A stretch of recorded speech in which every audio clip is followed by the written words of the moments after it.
আসসালামু আলাইকুম রহমতুল্লাহি ওয়া বারাকাতুহু। ওয়ালাইকুম আসসালাম রহমতুল্লাহি ওয়া বারাকাতুহু। ফাত জি টাক হয়ে গেছো নাকি? জি না, তাহলে চুল কাটছো? জি ও, ভালো, মাশাল্লাহ।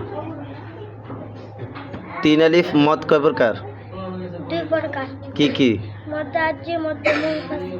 মাশাল্লাহ। চার আলিফ মদ কয় প্রকার? চার প্রকার, চার প্রকার। চার প্রকার কয় প্রকার বলো? পাঁচ প্রকার, ঠিক আছে, পাঁচ প্রকার। 29 নম্বর হাদিস শরীফটা বলো। 29 নম্বর হাদিস শরীফ, আকসিরু যিকরা হাযিমিল লাযাতিল মাউত। হাদিস শরীফের অর্থ, তোমরা অধিক পরিমাণে মৃত্যুকে স্মরণ করো, কারণ মৃত্যু দুনিয়ার স্বাদকে ধ্বংস করিয়া দেন। 20 নম্বর হাদিস শরীফটা বলো।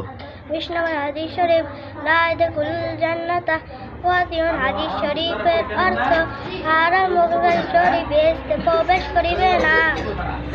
মাশাল্লাহ।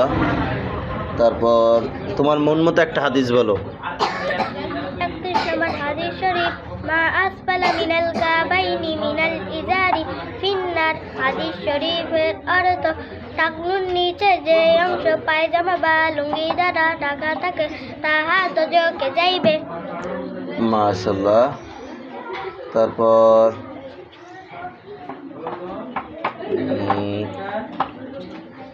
আমি একটা হাদিসের অর্থ বলি, তুমি ওইটার আরবিটা বলবা, ঠিক আছে? জি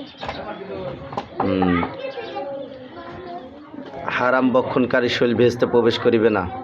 এটা আরবিটা কি আর কত নম্বর হাদিস শরীফ বলো?